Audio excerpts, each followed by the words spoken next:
Hi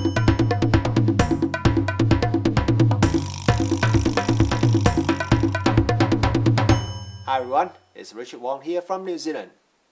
The Panasonic Lumix GX8 is one of my favorite Micro Four Thirds camera. It's the camera that introduced the new 20 megapixel sensor. It's also the camera that introduced the Panasonic Dual IS system.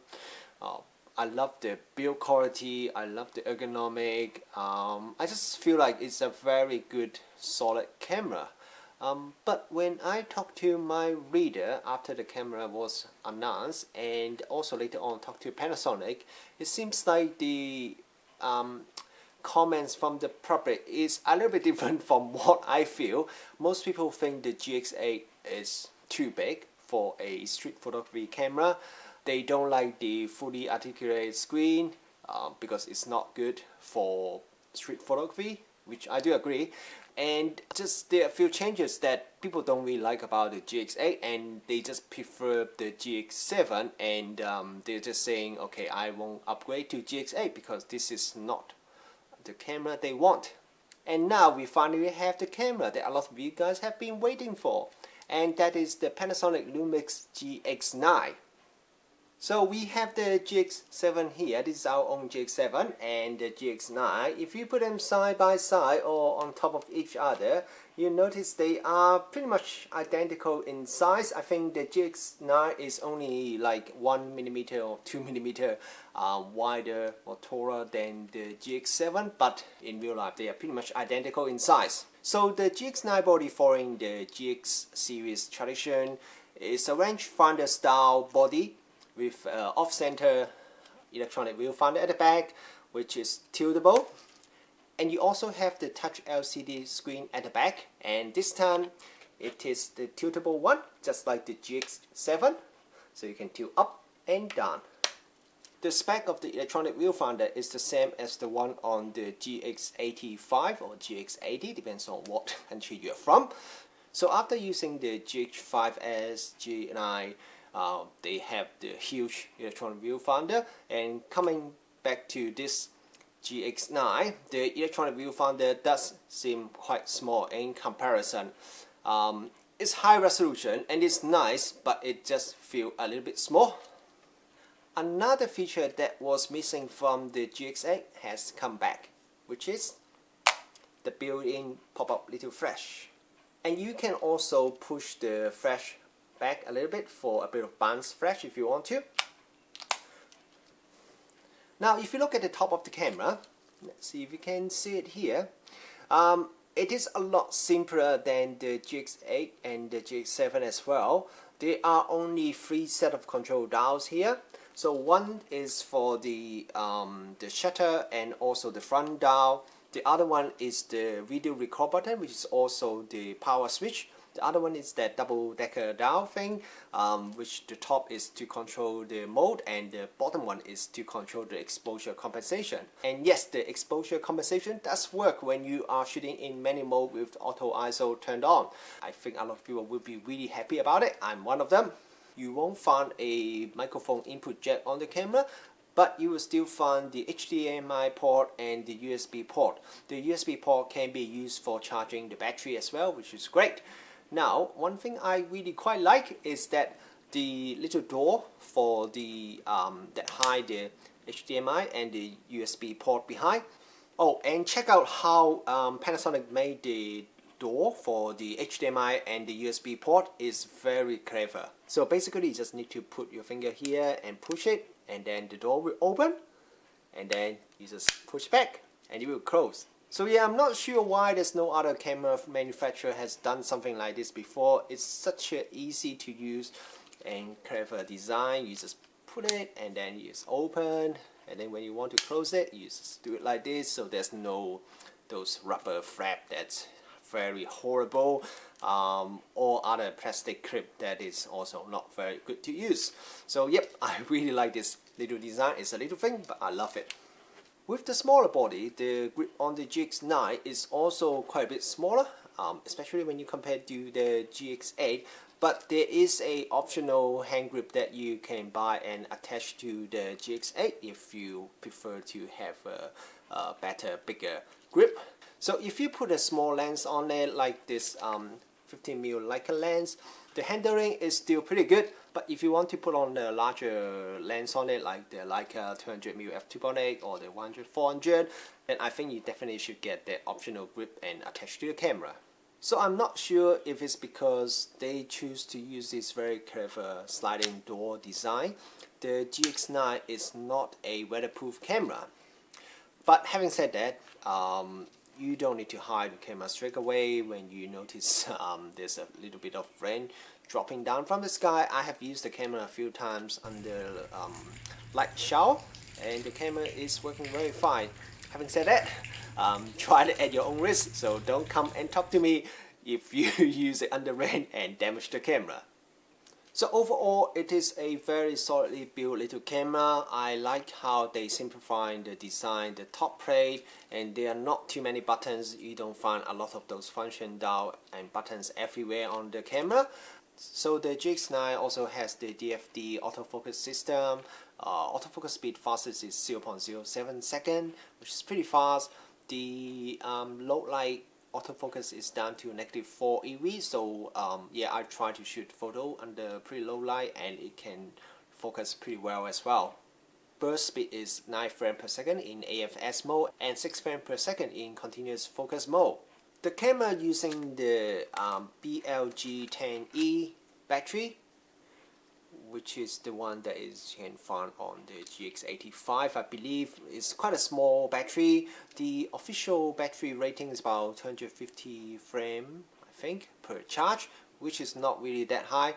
But if you turn on the power save LVF option, then the rating would increase from 250 frames to 900 frames. But no matter what, if you plan on doing like a whole day of shooting, then I would recommend you getting maybe 1 or 2 more extra battery just to keep it going for the whole day. But as I said before, you can also use the USB port on the side to charge a battery. The GX9 has a 20 megapixel image sensor with no low pass filter on it. So I suspect this is the same sensor on the flagship G9 camera. I have shot some comparison photo with the GX9 and the G9. I put them side by side and shoot them from base ISO, which is ISO 200, all the way up to ISO 25600. Comparing the JPEG from these two cameras, I would say there is no noticeable difference between the JPEGs from these two cameras. From the base ISO to ISO 800 or even ISO 1600, the JPEG looks very nice, very high quality.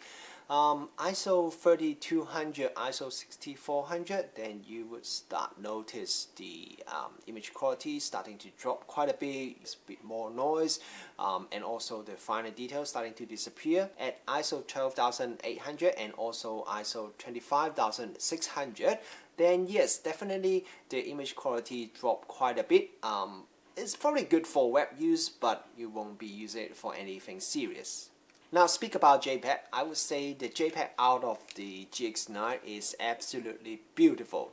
Obviously Panasonic has done a lot of work to improve their color science, because the colors from the GX9 JPEG file is absolutely gorgeous. Look at the skin tone, beautiful skin tone. All the colors are also, everything is just beautiful in the JPEG file, especially when you're shooting on a bright sunny day. Then yeah, everything just look beautiful straight out of the camera, and it also look quite accurate as well, unlike some other brands that may also look nice but not so accurate representation. I say the GX9 is beautiful and yet accurate. And if you go to my website to check out the samples, in this review, most of the samples are just the unedited JPEG straight out of the camera because the colors are just so beautiful from the GX9. So for black and white shooters, the GX9 is a new black and white photo style which is called L Monochrome D. Compared it with the standard monochrome photo style, the L Monochrome D gives you deeper blacks. But unlike the original L monochrome photo style, this new L monochrome D would give you back a little bit of shadow details, so the shadows are not just completely black. Personally, I really like it because I always want to have a little bit of shadow and also highlight details, and the L monochrome D seems to do that very well. So another new thing that Panasonic has added is called the grain effect. So pretty much is to simulate the grain you see when you are shooting black and white film. Some of you guys know I still shoot a lot of film, and a lot of black and white film, HP 5 Plus and the Kodak Tri-X and also the JCH strip pen. So to my eyes, the grain effects from the GX9 looks pretty real. Normally I would choose the standard setting when it comes to the grain effect option. That looks pretty nice, but when I'm shooting under low light, setting the grain effect to high would give me a pretty similar result as if I am pushing my black and white film from say 400 to 1600. So if you are a black and white shooter, definitely check out the new photo style and also this grain effect option.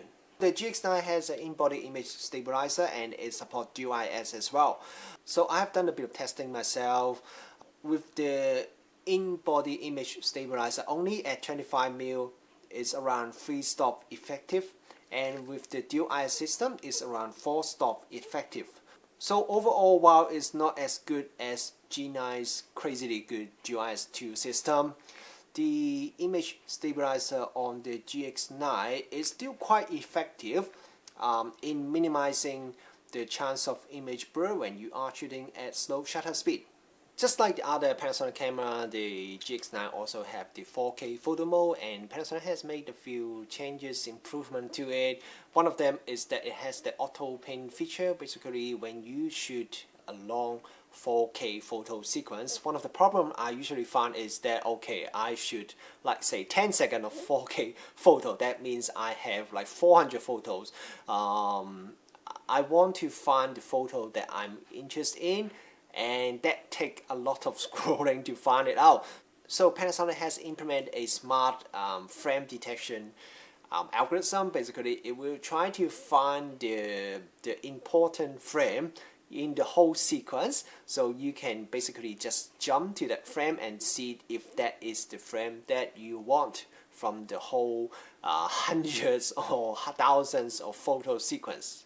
So while the GX9 is not really a video-oriented camera, it's a Panasonic camera, so it still can shoot 4K video, and you can shoot 4K video up to 30 frames per second. The 4K footage from the GX9 is cropped, but the video quality is still pretty good. If you are someone who wants the latest and greatest technology, then I think you'll be a bit disappointed by the GX9 because it doesn't actually have any new exciting headline-grabbing feature that comes with this camera. But sometimes a more conservative approach with a more defined feature set can also result in a good camera. And this is exactly what Panasonic has done with the GX9. It has addressed all the biggest feedback about the GX8, mainly being the size is too big, the screen is not tiltable screen, we don't need to shoot video, and yeah, they just refined everything and give you a meaner, leaner, smaller camera that is very good for street photography. I've been using this camera to do a lot of street photography in the last 2-3 weeks, and I have to say I really enjoyed it. It just, the more simple design makes you connect to the camera much easier and much faster. If you look at some of the most popular street photography camera that people use, like for example the Leica M10, it's a very simple design because that's what you need when you are shooting street photos. If you look at the GX9, this is exactly the same approach. There are not that many buttons and dials on the camera. Okay, actually, there are still quite a lot of buttons at the back, but you normally don't use them when you are shooting photos. It just gives you everything you need, especially like the exposure compensation dial, and all the things you need are pretty much right where it need to be. As a street photographer, I don't really need a very complicated camera. I want something simple. I want something that I can easily connect to. And when I want to take a photo, I can quickly and easily adjust the setting to exactly what I want. And I think the GX9 is probably the best street photography camera that Panasonic has come up so far. And I may even say this is one of the best street photography camera you can buy in the market right now. Oh, by the way, I've been using this like 15mm f1.7 lens quite a lot with the GX9, and I think they are just like a perfect combo with each other. It's so small together, and the picture quality is so good, and autofocus speed is also so fast. So if you are getting a GX9, I would highly recommend you to check out the 15mm f1.7 lens if you don't have one already. That is very good lens. My biggest complaint about the GX9 would have to be the small electronic viewfinder. Maybe because I'm spoiled after using the G9 and the GH5. GH5 has quite a bit recently, so when I use the GX9, I just feel the 0.7 magnification viewfinder is a bit small, and I just keep wishing it at least has the slightly larger electronic viewfinder from the GX8. But I really enjoy using the GX9 as a street photography camera. The amount of control dial buttons is just about right. They are not too many, they are not too little. I can control pretty much everything that I want to change easily and quickly when I'm shooting on the street. The response is very fast, the autofocus speed is also very fast. The tiltable screen, yes, the tiltable screen is better for street photography. I actually like it that Panasonic has removed all those features that designed for videographers. It just makes it a more focused camera that doesn't try to do everything. Now, I'm not saying that a camera that can do everything is a bad design. That's definitely not the case. But for a street photography camera, I think a more focused, more defined approach is definitely the better solution. Thank you for watching this video. I hope you enjoyed this video and find it useful. If you like this video, please give it a thumbs up. If you haven't subscribed yet, please consider subscribing. And I will see you next time.